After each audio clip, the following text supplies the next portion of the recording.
as we get older, it's important to keep reaching out to folks who are younger and younger. And that keeps us active. It keeps us hearing new voices. It keeps us churning in a sense, moving, not becoming stagnant. There are times in our lives that change the way we see the world. Navigating these challenges can take insight, trusted confidants, or even a coach. Let's explore those moments. In this companion podcast to RX for Success, we will discover ways to learn and write our own success stories together. I'm Dr. Dale Waxman, a physician coach with MD Coaches, and this is Life-Changing Moments.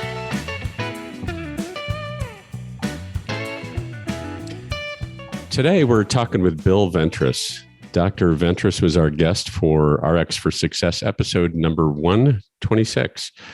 There, he spoke reflectively and eloquently about what actually happens in clinician-patient interactions that makes them therapeutic.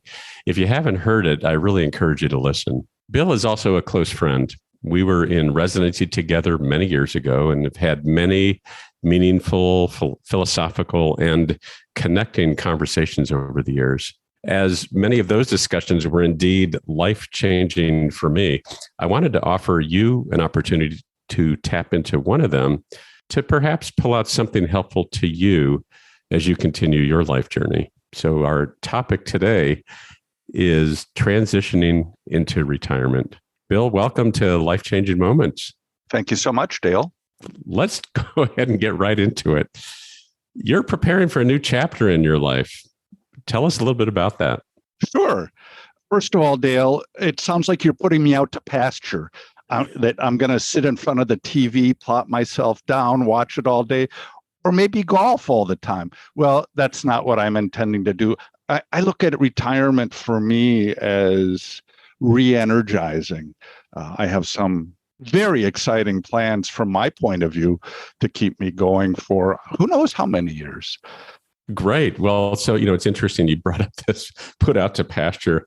Personally, I have a little difficulty with that term because I also associate it with this sort of put out to pasture and just sort of only do leisure things. And for me, I really don't do that well. That doesn't give me much in the sense of purpose or meaning. And so it sounds to me like that's something that you've been thoughtful about too. Very intentionally. And that actually comes from my family of origin.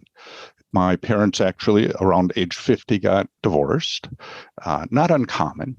And my dad, who had been very active professionally, he was an attorney, very active professionally before the age of 50.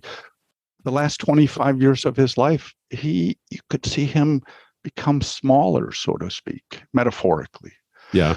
On the other hand, my mom went back to school, got a job, advanced in her job, went into the Peace Corps in Haiti, of all places. Wow. Came back, worked with refugees for a while, wrote a book. I have never read it. I have to be honest. It was never published. It was some kind of geriatric love story. It doesn't matter. Until they both had about 10 years of physical decline at the end of their lives. But before that, two different directions. And around age 50, I made a conscious choice to say, I want to blossom. Yeah. So it sounds to me like you learned from your father what not to do, but learned from your mother what to do. Well, there were other things I learned from my father what to do, but in this case, you're absolutely right. Sure. Yeah, sure. So, well, just, let's back up for just a moment. What is your situation right now? And then when are you planning to make this transition? Well, so if you remember, I worked as a family doc in safety net clinics for about 20 years after residency. Then I lived in El Salvador for 5 years, and I was teaching public health and medical anthropology in El Salvador. The last 5 years, I have been a clinician educator in the Department of Family and Preventive Medicine at the University of Arkansas for Medical Sciences. I mostly work with medical students, but I also do some patient care, some direct patient care, and I supervise residents in the family medicine office. Yeah, and that's going to be coming to an end soon. 7 months and 29 days. But not that I'm counting. Not that you're counting. Yeah, I hear you. I was there as well. It'd be interesting to hear about the plans. And I think what I'm most interested in is what the process has been like for you to design your life after you leave Arkansas. What kind of things have you considered as you're designing that? So in thinking about transitioning to retirement, as you put it, the things that came to mind were, one, I want to be physically and let's call it intellectually active. Somewhere north of the neck, I want my brain to keep working.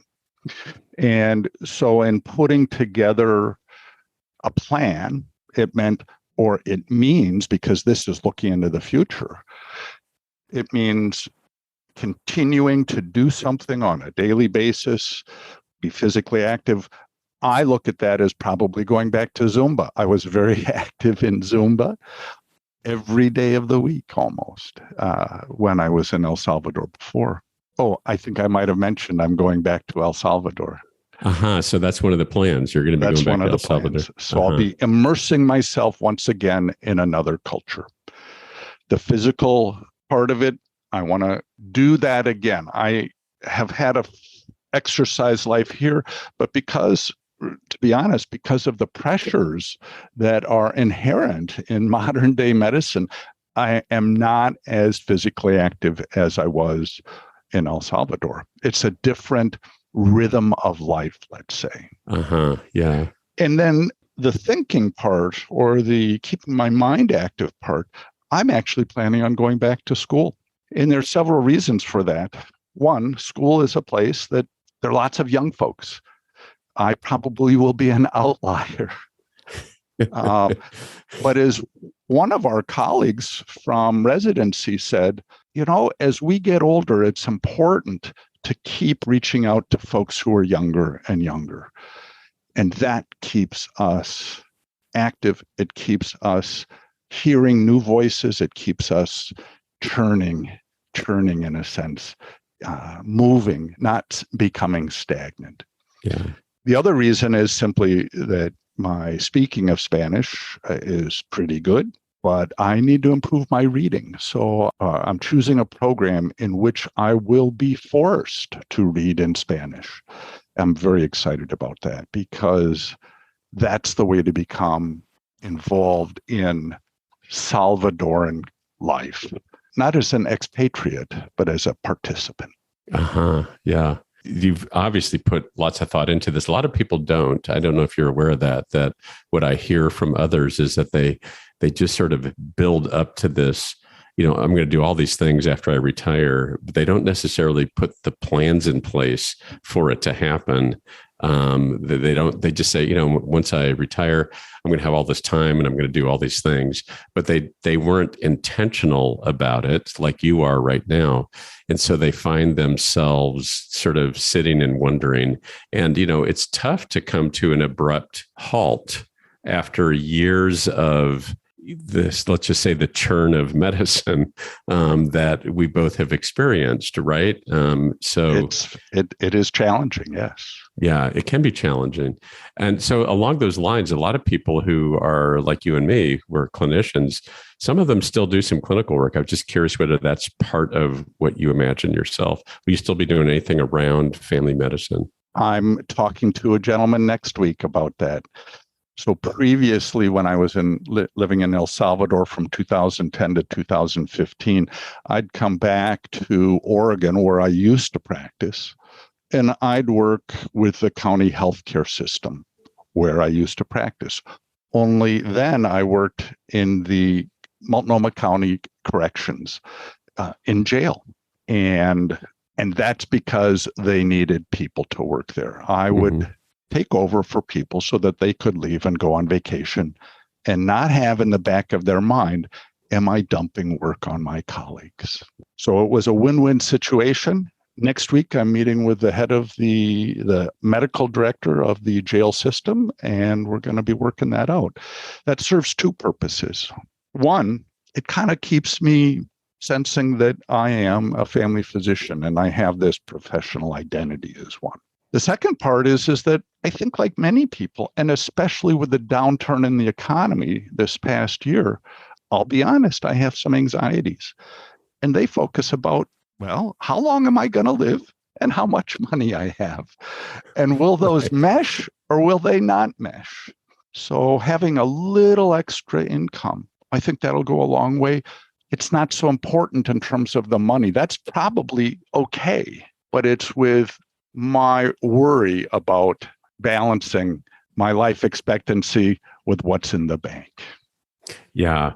I mean, you're bringing up something that we're probably not going to go too deep into because I'm no expert in this, but this is a very, very common theme that I've heard for people like, who knows if you're ready to retire because you don't know. It's that, how long am I going to live? Our financial advisors sometimes calculate it out to, about what your average life expectancy is. But so what if I exceed that, and what other kind of expenses am I going to need? So yeah, it's a real common thing. And I know some people delay and are pretty unhappy in their last few years of their working life, non-retired life, because they had that anxiety.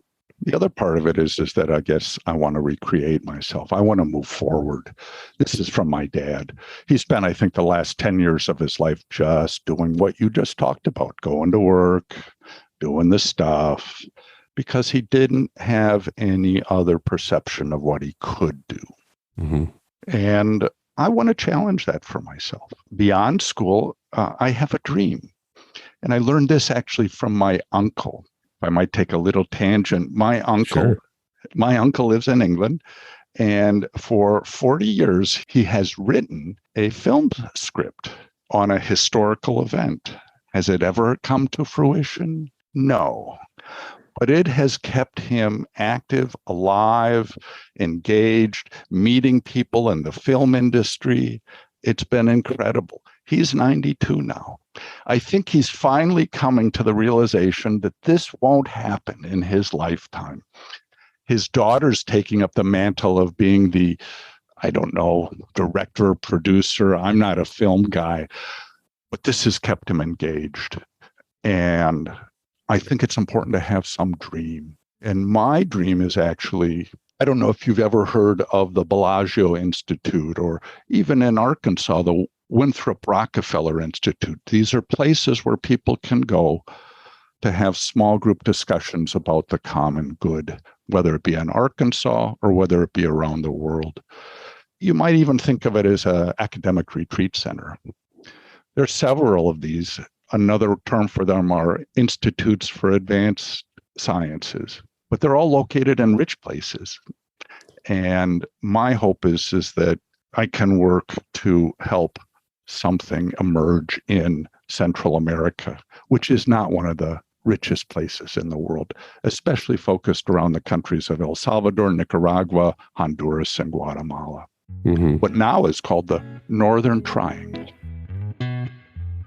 Hi, I'm Rhonda Crow, founder and CEO for MD Coaches. Here on RX for Success, we interview a lot of great medical professionals on how they grew their careers, how they overcame challenges, and how they handle day-to-day work. I really hope you're getting a lot of great information. But if you're looking for an answer to a specific problem, management or administration challenge, or if you're feeling just a bit burnt out, like maybe you chose the wrong career, well, then there's a faster way to get the help you need. No, it's not counseling, it's coaching. RX for Success is produced by MD Coaches, a team of physicians who have been where you are. I know you're used to going it alone, but you don't have to. Get the support you need today. Visit us at mymdcoaches.com to schedule your complimentary consultation. Again, that's mymdcoaches.com, because you're not in this alone. We'll get back to our interview in just a moment, but right now I want to tell you a little bit about Physician Outlook. If you haven't discovered this remarkable magazine, please do so very soon. It was created by physicians, for physicians, to showcase the intersection between clinical and non-clinical interests. Whether it's writing, painting, cooking, politics, and dozens of other topics, Physician Outlook gives a physician perspective. It's available online and in print. It's really unique among physician lifestyle magazines. And like the Prescription for Success podcast, Physician Outlook amplifies the voice of any physician who has something to say. It also engages patients who still believe in physician-led, team-based care. And Prescription for Success listeners can get 3 months free when you enter our promo code RX for Success and select the monthly option at checkout. That's a really great deal on this stunning publication. And now let's get back to today's interview. What came up for me as you were talking is this concept of meaning and purpose, and that, I think there's data, and I'm not sure I'm going to remember exactly the sources of this, but the Blue Zones book that was out some years ago, and I think the Blue Zones was looking around the world for people who had longevity, and these are areas where people commonly lived there's a lot of people that lived to 100, and this author was looking at what are some of the different components that made these populations live that long. As I recall, the main commonality between all of them was a sense of purpose, because the diets were all different, and their lifestyles are all different. The other psychosocial factors were all different. Some people were not well off, and some were, some were in community, some were not so oriented around community. But I think the common denominator was a sense of meaning and purpose in life. And so, what triggered this was you're talking about your uncle. His purpose is I got to finish this film script, right? The screenplay. That's right. Yeah. And so, you have a lot. I mean, I've known you a long time. You have a lot of areas of interest. If you had to kind of crystallize that to what brings meaning to you and what will continue to bring meaning to you as you go into this phase. Dale, when you ask about meaning, there are several aspects of my life: my family, my social life, my professional life. But I'm going to frame this in terms of my professional life. And I'm a little embarrassed to say that it comes out of my work with patients. My professional life, what has given me meaning is to allow people, one by one, little by little, nothing big, but allow people to have voice. Now, that's mostly framed around their concerns, their presenting problems, as we'd say. But there's something beyond the veil of the clinical presentation that I've tried to metaphorically touch, because especially in family medicine, people don't just come with a headache or back pain or congestive heart failure or whatever. They have a history, they have their family, they have their community, and they bring all that. And my work has mostly been with people who are on the other end of the economic spectrum, in all honesty. People who are marginalized because of the color of their skin, the language that they speak, or the place of their birth. So the dream, and I will say it is a dream, and that dream becomes purpose. But that dream is to allow people in El Salvador, where my wife is from, to have voice in a world that doesn't give them much voice, in a world that kind of puts them in a box, especially in relationship to the issues of immigration. And I don't think that's fair. So if I can offer at least a few people that opportunity, I'll be happy. And that's my purpose. And that's my dream. That's awesome. It's this translation of, the common theme there is giving people voice. Absolutely. Giving people voice and having transmit that into this next chapter for you it's just a little bit different of an audience. It's the same people, just your professional role is a little different. That's right. And it's a little bit more social instead of just one-on-one with a patient. Right. It's more bringing people together to share and to come up with their own dreams, perhaps, and their own dreams for their own communities. Yeah. Well, like other things, ever since I've known you, you're one of the most reflective people I've ever met in my life, and continue to be. I just want to summarize for our listeners a little bit. What I've heard is you've been very intentional in your planning for after these 6 months and 29 days, or however many that was. 7 months and 29 days. I'm a month ahead of you. Well, I'm not counting either. Yeah, I gotcha. And what I heard, some very specifics were go back to school. I heard I'm going to get back into Zumba. My constituency of my work of giving voice is different. It's more social than one-on-one patient care. There may be some patient care involved as well. Continue to bring in those skills to people as well. And so what I want to do is kind of shift. So it's awesome. You're intentional about this. And I think that's a gift for our listeners to sort of say, be intentional about this, because we've seen what can happen. You've seen in your own life what can happen if people are not intentional about this.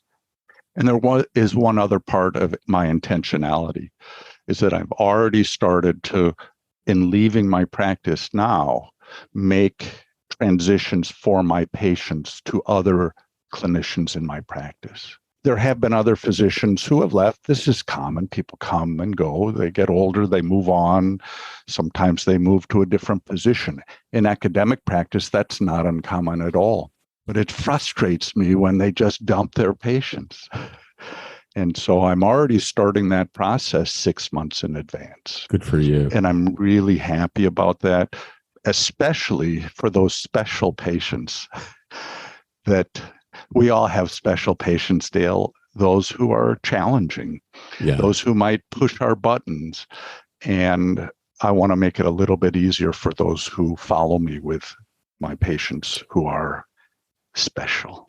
I think we got some coaching about that when we were residents. I'm pretty sure we did some transitioning with, if I remember correctly, I might have done this another time, but I remember, a lot of our patients went to team members that were, under, like second years and first years or incoming interns. But I remember being intentional about who we were assigning people to and having those discussions with patients. So I think we got that training way back when.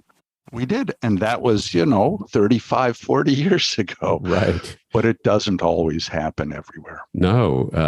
So the other reflection I had on that was when I was a medical student in Kansas, my very first rotation was psychiatry. And I was in a community psychiatry setting in the middle of Kansas. And, it's a 2-month rotation. And I was with one psychiatrist and I followed patients with him, both day treatment as well as inpatient. And I got to know several of the people that were in those kind of, continuity relationships. And about 3 weeks before the end of the rotation, like I'd only been there 5 weeks, and 3 weeks before the end of the rotation, the psychiatrist said, now, Dale, you need to start telling your patients that you're going to be leaving. And I went, you're kidding. You're like, now he goes, no, this is very, very, very important. And, in psychiatry, so the psychoanalytic joke is that, for psychoanalysts, they spend a month preparing their clients that they're going to be going on vacation. Then they take vacation for a month and they come back from vacation. They spend a month processing what it was like for the clients to be without. So some of this was, I think some of that came to mind, but I've never forgotten that. He was absolutely right. This is not just about us and about dumping it on our partners. This is really about the patients. It's like they are transitioning too. And we don't do this very well, generally speaking. And there's a lot of barriers out there that create that, like people's insurance changing and all that kind of stuff. I know that continuity is an important thing for you and me. So we've still sort of hold on to that. And I don't want this conversation to be about that, but it's just a nice little digression. But it is about me as well. And I learned this from a Canadian physician, Anne Macaulay. I will have patients write in a little book that I will carry with me as I leave, just some final comments so that they can have the opportunity to express whatever they want to express. And so that later on, I will have the opportunity to reflect on those people who I hope I had something to do with moving them in some sense toward health. Oh, neat. That's really awesome. I want to ask a few questions that are maybe a little bit more logistic that could help and as some of our listeners are reflecting on this phase as well. So you've been reflective, as I was starting to say, about the things to do intentionally in retirement. And it sounds like you looked at what some opportunities were and sort of taken some opportunities. I was just curious what other considerations there were. Was there anything that any barriers that you saw that you potentially see getting in the way of you being able to operationalize the things that you're planning for yourself? Things I considered were certainly, I have 2 children, 2 adult children. And in moving to El Salvador, it's a little further away. On the other hand, it's closer from Arkansas to El Salvador than it is to where either of my children live, one in Portland, Oregon, one in Washington, D.C. So maybe that's a mitigating factor. But being close to them is something, at least emotionally close, if I'm not physically close, is something that's important. As we've all learned through COVID, though, Zoom works pretty well.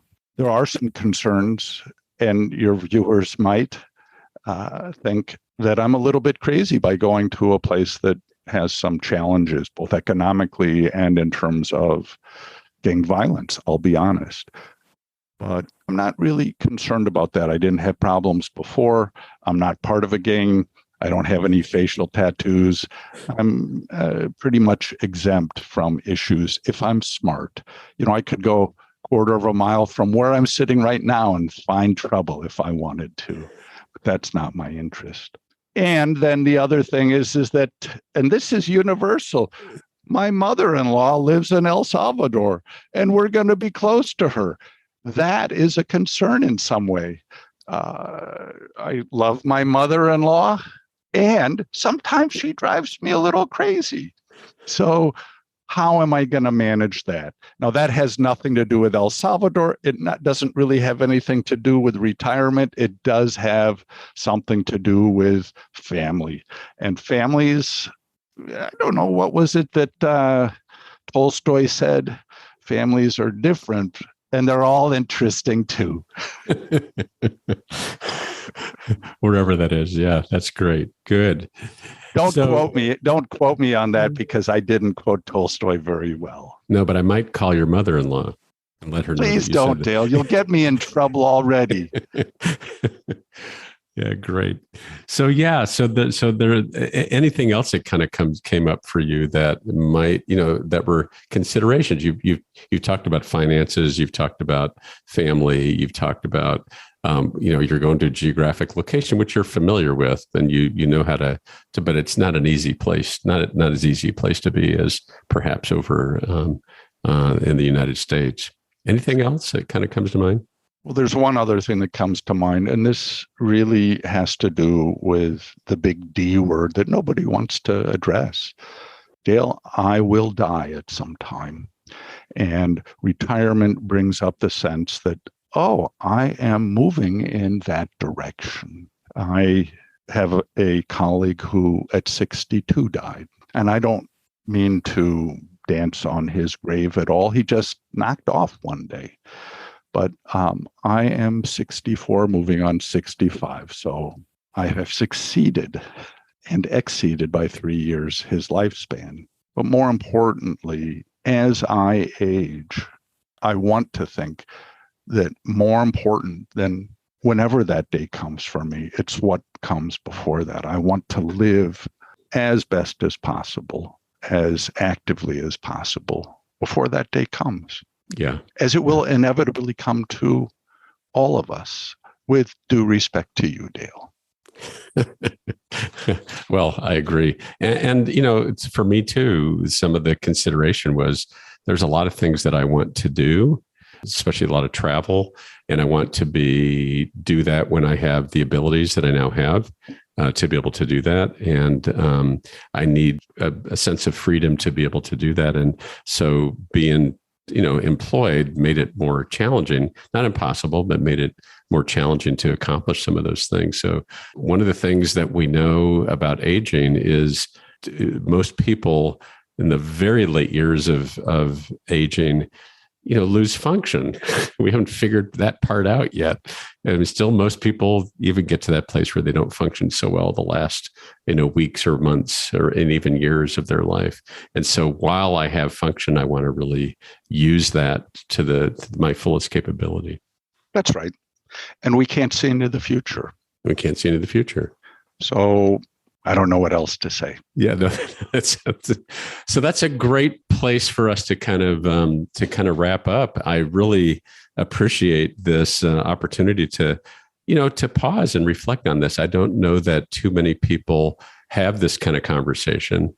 We just sort of celebrate the event of retirement for people. And people, I know people are jealous when they see, I don't know if you've already started getting that from some people, like, I'm so jealous.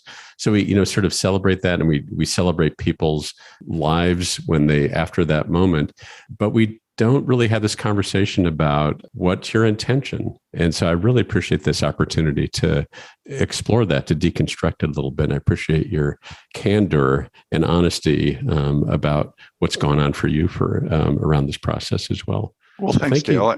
And we shall see.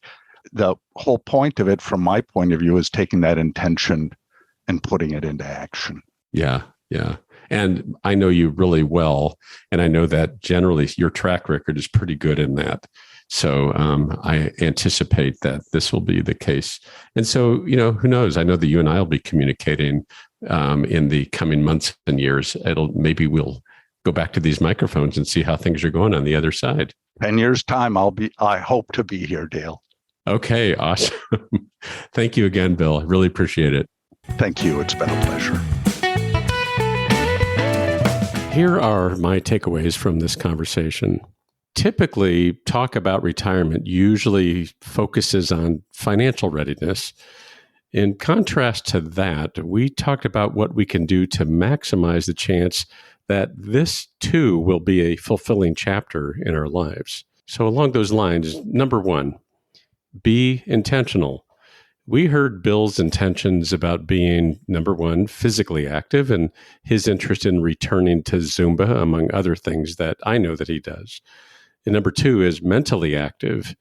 And we heard him talk about modeling after his mother and his uncle by going back to school, being around younger people to keep us churning, moving, and not stagnant, or engage as a participant in life. For Bill, it is to integrate more into the fabric of a different culture and a different country. Number two, consider doing the same work as your pre-retirement profession, just in a more limited way. In Bill's case, he articulated that his professional identity is important, and this is a way to continue to honor that. Number three, related to retiring, consider the impact that this will have on those you have worked with or served, and take appropriate action. For those of us who have had longitudinal relationships with patients, prepare them for your departure. And as I learned, thank them for trusting and working with you all these years. Number four, regularly reflect on what brings meaning and purpose to me uniquely. We talked about some research that indicates that those who live their meaning and purpose live long and well. For Bill, he easily recognizes the meaning he derives from family, social interactions, and giving people a voice. Not to be morbid in any way, but we do need to recognize and even embrace that eventually we will die. And by so embracing this, we prompt ourselves to live well until that actually happens. Finally, at MD Coaches, we are well aware of the adjustments that occur as one prepares to or actively retires. It can be a challenge. Just a reminder that coaching can be an effective way to assist you with navigating this time in life. For more information about our coaching services, visit mymdcoaches.com. Thank you, and be well. Thank you for tuning in to Life-Changing Moments. If you enjoyed this episode, please be sure to rate us 5 stars and leave a review. Doing so helps our podcast reach more listeners. Have something to share? We'd love to hear your thoughts. Visit the MD Coaches community on Facebook groups This dynamic virtual space is a place to continue discussion about life-changing moments and perhaps share some life-changing moments of your own. Join the conversation today.